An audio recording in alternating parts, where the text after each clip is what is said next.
بسم الله الرحمن الرحيم. إلى من يسأل عن أصل البهادل. سميت عشيرة البهادل نسبة إلى جدهم بهدلة ابن عامر ابن صوحان، وبهدلة هو أخ لكل من خفاجة الذي هو جد عشيرة الخفاجة، وكذلك أخ عقيل الذي هو جد عشيرة العقيل. لذلك فالبهادل وخفاجة وعقيل هم أخوة. ارتحلت عشيرة البهادل من الجزيرة العربية إلى العراق، وسكنوا أراضي عقرقوف التي هي الآن عند عشيرة تميم. أثناء سكنهم في عقرقوف وأثناء حكم الأتراك وفي فترة معينة لم يستطيعوا تسديد ما في ذمتهم إلى الحكومة التركية، فقامت الحكومة التركية بزج بعض رجالهم في السجن، مما حدث بالآخرين الارتحال من عقرقوف باتجاه الجنوب. كان البهادل قسمين حال بقية العشائر، فقسم يرعون الماشية وقسم يرعون الإبل.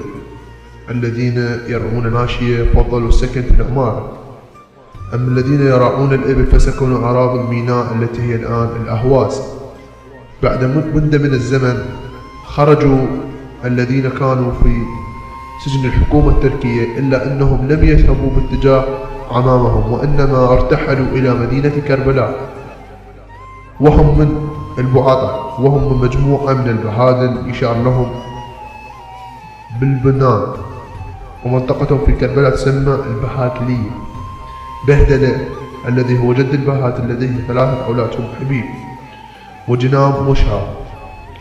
تنفرد عشيرة البهادل عن باقي العشائر بعدم وجود رئاسة عامة للعشيرة ككل، وإنما باتت تشكل البهادل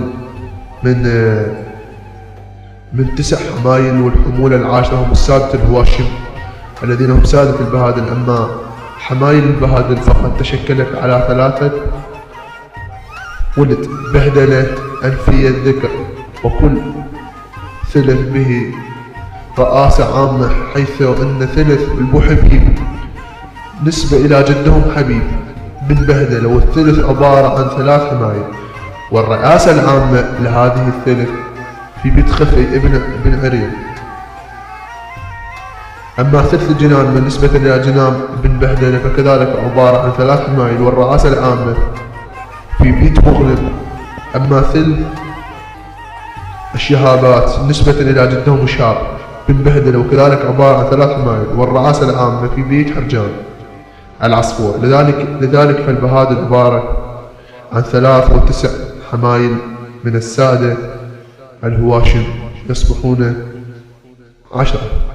السادة الهواشم لا ينتسبون مع البهادل، وإنما هم سادة البهادل، والبهادل ينوبون عن السادة فصول وباقي الأمور كما هو الحال مع بقية عشائر جنوب. تكريما للسادة فكل عشيرة لها سادة خاصين بالعشيرة، والبهادل فقط للتجمع السراي.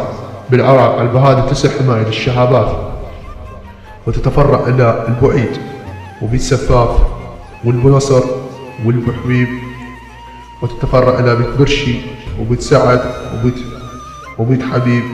جناننا تتفرع إلى بيت بايش والبتنوان وبيت مغنم التي ينتمي إليه الشيخ كامل السرخان وابنه الشيخ حاج حاتم السرخان شيخ عام البهادل.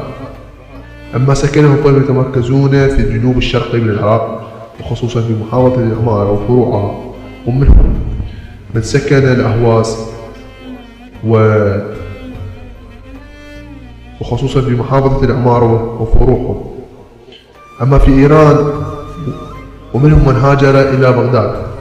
شيوخ البهادل الشهابات، وكبيرهم الشيخ المرحوم شيشان في العمارة وابنه الشيخ غسان. أما أولاد الشيخ المرحوم شيخان معا الشيخ سعد والشيخ معا في بغداد. البوحبيب كبيرهم الشيخ جاسم محمد الحسن أبو شياع في بغداد، وأخيه الشاعر المرحوم سعد محمد الحسن في ميسان.